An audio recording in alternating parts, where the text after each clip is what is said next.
So hello everyone, I'm David Reed, I'm the British Deputy High Commissioner to Canada, and welcome to the latest in our series of interviews in the run-up to the COP26 Climate Change Summit in November next year. I'm absolutely delighted to have with me today Chúk Odenigbo, who is a climate activist and has been named as one of the top 30 Albertans Under 30 for a whole range of work, including all the work you've done on climate justice, looked at through the lens of ancestral accountability. So Chúk, I'm going to start by asking you a little bit about what you see as the biggest priorities leading up to the COP26 Climate Change Summit next year. From your work, what would you like to see tackled at the conference? Good morning, good afternoon, bonjour tout le monde. That's such a tough question because there's so much that needs to be tackled when we talk about climate change. Climate change is so sort of all-encompassing in a way, in the sense that the most basic definition is the changing of the climate, but it really just stems from so many complicated issues, from increased urbanization to driving to culture, all these different components, all of these different aspects. And so I think what I'd really like to see in the next COP is a strong focus on the human side of climate change. So I find often when we talk about climate change, we're talking about the melting ice caps, we're talking about polar bears dying, we're talking about all of these different, very sort of scientific, very real events. But let's also talk about the human aspect of it. Who's being impacted by climate change? Who are the main sort of perpetrators of climate change? Is there any responsibility between the main perpetrators between the main perpetrators and the people who are the most impacted? And what are the ways in which we can support the people who are the most impacted to become more resilient to climate change, right? So there's so many different elements, but I'd love to see a more human approach. While science is incredibly important, just sort of centering that sort of humanistic identity and be like, who's impacted? How can we help those who are impacted? And where do we go from there? And when you talk about the human side, some of the work that you've done, which I found really interesting, was the issues around recognizing our ancestry. And you talked about being a good ancestor for future generations. Can you tell me a bit about what you mean by that and how everyday people can play a part?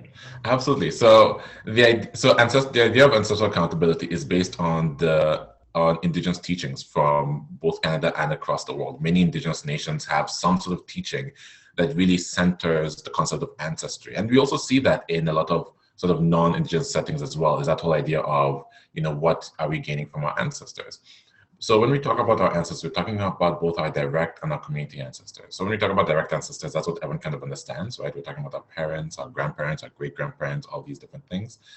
And, from these people, we get, money for some of us. We get identity, we get culture, we get food, we get strength, we get inspiration, so many different things. And then we also have our collective ancestors. And so these are people who we share a component of our identity with, who have worked to support that identity piece, right? So as a Canadian, I share ancestry with all the Canadians who came before me, who did things for Canada or on behalf of Canada. And so that has allowed me a lot of the privileges I have today as a Canadian, for example, even if I'm not directly blood related to any of these people. And so in recognizing all these strengths and privileges and great things we get from our ancestors, we also need to recognize that they made mistakes. And that, we're dealing with the consequences of their mistakes, but then as their future, right, we are the future of our ancestors. And so as their future, we need to fix those mistakes. It is our responsibility to fix those mistakes so that the next generation don't have to deal with the things that we are having to deal with because of those errors. And so it's recognizing that as much as we get so many great things from our ancestors, both direct and collective, they also made a lot of errors. And if we are to benefit from these great things, we have that responsibility to also fix the mistakes that they made. And so that's sort of the larger general idea of ancestral accountability. And so to bring that down into an individual level, it really is asking yourself questions like, what strengths do I gain from my ancestors? What have I received from them? What privileges have I gotten from them? and then having an honest conversation with yourself. What mistakes did they make? What did they do wrong? And based off of that, what can I do to fix those errors that they made? And it's sometimes it's a tough discussion to have with yourself. But as a Canadian, I talk about John A. Macdonald, for example, who is the first in Canada, but he's also the one who set up the residential school system that destroyed, that created a cultural genocide for Indigenous people. And so, as someone who benefits from being Canadian, as someone who travels on a Canadian passport, I am obligated to participate in truth and reconciliation, to undo the damage that he did, right? And these are conversations one has to have with oneself, and you have to look for ways in which you can participate in these sort of both the larger processes and then also the smaller in your life processes. What are you doing with your Black friends? What are you doing with your Indigenous friends to make their lives better? Even if it's being a shoulder to cry on, even if it's just being a really supportive friend, are you passing on opportunities to them? Are you giving them the microphone when you hold the power and you're able to share with them a platform? What is it you're doing at an individual level? And then also, what are you doing at a socio-political level, right? Are you participating in these lots of larger movements that are trying to create structural change so that the next generation of people of these identities don't have these power hierarchy in the relationships? So if I think about myself as a UK national, what you just said makes me think about the Industrial Revolution in the UK and how, to some extent, the UK has a special responsibility to try and make a difference in the fight against climate change. And I think for the UK government, next year is going to be a big year, and the number one priority for the whole of the UK government, certainly for this mission in Canada, is to try and move things forward on climate change. But one of the things I worry about a bit is, because this year has been so focused on the COVID-19 pandemic, it's for very understandable reasons taken much of the attention away from climate change. And the challenge now feels like getting that attention back onto this issue. So from where you're sitting, how do we turn people's attention in Canada back to this urgent issue? I would say it is through recognizing those links between climate change and the COVID-19 pandemic, right? So what has been really interesting about the COVID-19 pandemic is it's demonstrating the same things climate change is demonstrating, but at a much faster rate. So instead of recognizing that climate change is happening in an unequal and unjust world, and so it's impacting certain people more than others, we see the same thing with COVID-19, where this is a virus. Viruses do not, select people based on skin color. They don't go, oh, you look poor, so I'm going to infect you, but rich, so I'm going to stay away from you. But somehow we're still seeing that happen on the ground, where we're seeing poorer populations, we're seeing marginalized populations, we're seeing racialized populations getting the virus and dying from the virus at a much higher rate. And there's no biological explanation. This is not epidemiological. It's not because of immunity issues. It's not because of older age, right? But at that point, it becomes sociopolitical and socioeconomic, and we're seeing this vulnerability. And so the climate change movement has the opportunity to build off of that and take that a step further and say to themselves, okay, look at what we're seeing with COVID. We are seeing that even though Toronto has 8% of a Black population, 30% of cases in Toronto are Black people.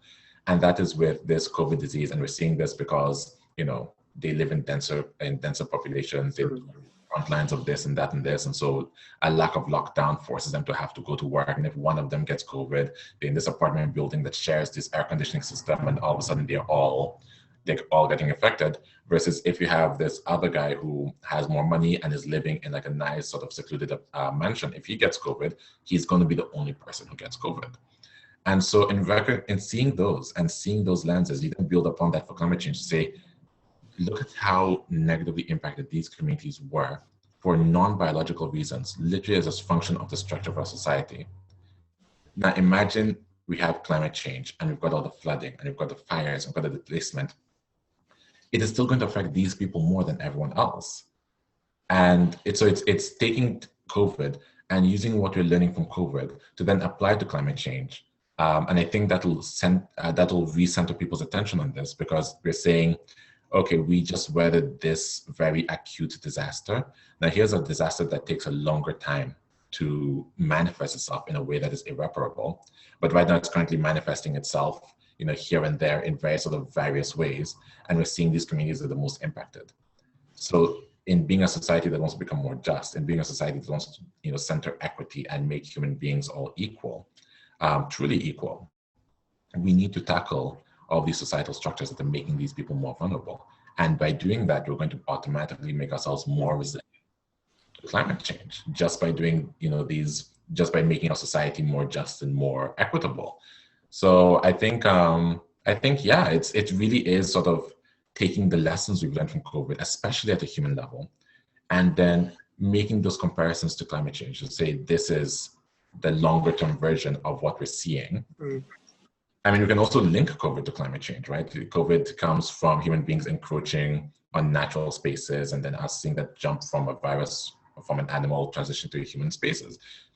And we're going to see a lot more of that as we continue urbanizing and as we continue having a lot of deforestation. And deforestation is linked to increased climate change because less trees to absorb the carbon and etc. So it also is pairing off on that by saying that one of the reasons why the COVID pandemic is so bad is because we don't have a climate resilient society. We don't have a society that prioritizes the environment. And these are things that happen when you open Pandora's box, when you enter into the environment without that sense of respect and that sense of reciprocity. We will get more diseases. And some might be a lot deadlier and spread a lot faster. But as we fight climate change, we're trying to fight that as well, right? So I think those are two really interesting parallels. And I think on your first point around some communities being disproportionately affected, that feels very true in the climate change setting as well as in COVID. So we think about small island states, you were talking about the risk of flooding. And here in Canada, I was privileged enough to have a chance to visit a couple of Arctic communities in Nunavut, Cambridge Bay and Johaven a few months ago, and hear direct from some of the people up there the impact that climate change was having on them in terms of the permafrost melting, what it meant for their ability to hunt. And it really struck home that climate change is going to fundamentally affect many, many people's lives and the lives of our ancestors. Something I've been talking to my children about. But I think looking back, we're now sort of 5 years on from the Paris summit and the commitments that leaders made there. Do you think there has been progress over the last 5 years? So it's hard to say because the Paris Agreement on its own was progress. And there is always progress in optics, right? And the last Canadian election was the first election where climate change was such a central issue that it was debated on by all of the major parties. And normally, in the past, the environment has always sort of been like a fringe issue that we'll hear one or two parties talk about and the other parties not say anything about. So I think in a certain sense, there's been progress, right? It's empowered people to speak up more. We see a lot more people being aware, a lot more people talking about it. Even the people who are denying it are now having to deny it more vehemently. But has there been actual tangible progress in terms of what we're seeing, what we need to be seeing to actually impact climate change? And the answer is, I don't think so, right? If we're looking at all of the sort of numbers that are coming out after COVID in terms of people traveling and all of these different things, we're seeing that the level of emissions hasn't actually gone down that much, and that there's so much more that we need to fundamentally change about our society. I mean, sort of just taking Canada as an example, people are using public transport less and less because COVID, and so actually there's been an increase in sale in cars, like a massive increase in sale, where in certain communities, the car dealerships are running out of cars. And so that's putting more cars on the road who are, then increasing carbon pollution. And then, once we've sort of hopefully dealt with COVID and the vaccine comes out and life goes back to quote unquote normal, no one's going to be returning those cars. They're still going to keep those cars. And so we had a culture that was slowly shifting away from being a driving culture, that's shifting back into being a driving culture. So we're seeing a lot of these different sort of things. And then it's also a question of, can the climate movement, center people a little bit more on? So I say this in the sense of, prior to COVID, there's this strong push of, don't fly, or don't travel, or, be very conscious before you have a baby, go vegan, all of these different catchphrases that were saying, here's what you can do at an individual level. But unfortunately, those were inherently racist suggestions. Taking Canada as an example, we are the most multicultural country in the world. A large chunk of Canadians are first or second generation, which means we have family members that live outside of Canada. And so to say to someone, don't travel when you have the privilege of having 10 generations of your family living in the same city, that's inherently racist, because that is negatively impacting mostly new immigrants who happen to be people of color. And then when you tell people things like go vegan, you visited Nunavut, you can't go vegan in Nunavut. That's actually financially impossible. And it just doesn't work with the climate, doesn't work with your lifestyle, doesn't work with the weather, doesn't work with the culture. And so it, once again, inherently racist, because communities that are further away from access to southern food tend to be indigenous. And so it's sort of having that the climate movement recognize human beings, center human beings, and listen to human voices, but then also recognize structures. And that's something I'm hoping that the climate movement gains from COVID, is recognizing that a lot of times it's not individual action, it's not individual responsibility. It has to be a collective movement, it has to be collective action and responsibility. Otherwise, no matter what you do as an individual, you're still at risk. Using Alberta as an example, right now Alberta is going through a really sort of large uptick of cases. And the Albertan government has chosen not to close anything, they've chosen not to go into a lockdown. And the Premier of Alberta has been very sort of strong in highlighting that it needs to be personal responsibility. And most of my colleagues are based in Alberta. I'm originally from Alberta, and they are taking the measures that they can take, right? They self-isolate, they practice social distancing, all these different things, but they still have to go grocery shopping. And they still have to sometimes leave the house for whatever number of reasons. And so to leave the house for whatever reason you need to leave the house and be confronted with the virus and be confronted with the fact that right now statistics are saying 1 in every 250 Albertans has COVID, that's terrifying. That is absolutely terrifying. And then, some people have family members who are nurses or doctors or frontline workers. And so they're just automatically at a higher risk, because since nothing is closed, there's no government subsidy for staying home, which means you feel obligated to go to work. And that just creates so many issues on its own. And so at a certain point, personal responsibility is just not possible. And so it's the same thing for climate change. You can't advocate for personal responsibility, because what's going to happen is going to fall on the shoulders of those who are least able to practice this, and ironically are also most likely not the cause of the climate change issues we're seeing. So I think that's a really interesting point. And what you were saying about how the effort has to be collective, I fully agree with that, because I think some of the individual actions, for example, one of the things around making your money matter, moving your investments into socially responsible pension pots, etc. You've got to have some investments to start with. Similarly, on flying or shifting to an electric vehicle, that doesn't apply to everybody. But what I can see happening, certainly in the UK and I think also in Canada, is this push by business to see how things are changing and to put more of a focus on net zero targets, more of a focus in terms of the economic opportunities of moving with the trend. But how does it feel where you're sitting in Alberta? I think it's tough, because I believe, so if, correct me if my history is incorrect, but I think the way history has kind of had it is, at first, kings and queens used to have the largest influence on everyone. Then religion used to have the largest influence, and then transitioned to governments having the largest influence. And now in our day and age, private companies seem to have the largest influence on impacting societal change. And it's really interesting, because unlike all of the sort of previous people who were like the leaders of impacting change, private companies don't have to answer to the public, especially if they happen to offer a service that is either really necessary or just very, very convenient. And so it creates a system that has a lack of checks and balances. And it creates these ethical blind spots where, for example, Facebook has been able to influence democracy and elections in like many developing and developed many low-income nations. It also impacts democracy, high-income nations as well. But there's no one who's able to hold Facebook accountable, because it's this idea of, well, people have like individual freedom, and so they can post whatever it is they want, and it's not our responsibility to be checking for fake news and removing fake news and all these different things.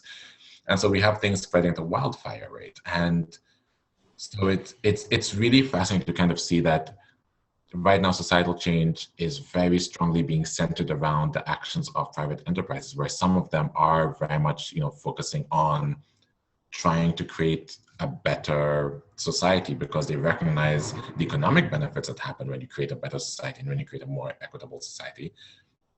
Whereas there's many organizations that are very much still following that sort of old school business model of let's grab what we can when we can, and close off when we have to close off. And so without a sort of ethical way of keeping things in balance, I think it's difficult. It's unfortunate, because you see so many interesting things happening, but then you also see so many negative things happening, and it's hard to reconcile the two, right? Because you have to recognize that both are happening and both will happen in a free market space. Thank you. I think, unfortunately, we're coming towards the end of our time, but I did want to ask you one final question. If you could give one message to the global leaders attending COP26, what would that be? Oh, I'm being put on the spot, and I'm too Canadian to be direct. Oh no. I think if I could give one message to the leaders, it would be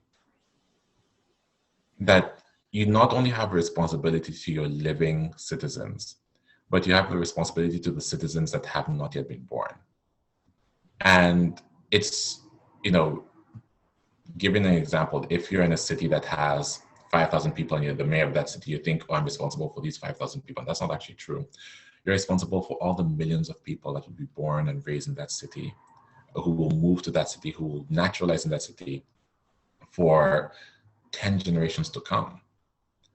And so make your decisions sort of knowing that you're not just responsible for the people of today, but you're responsible for the people in the year 2100. And if those people are living miserable lives because of decisions you made today, you are not a good leader. I think that's a very powerful message and a very good note on which to end our chat today. Thank you very much, Chúk. That has been fantastic. And I hope we can stay in touch in the run-up to the summit and meet in person, either in Ottawa or in Alberta, and hope to meet you in person very soon. Thank you very much. Pleasure. Thank you for inviting me.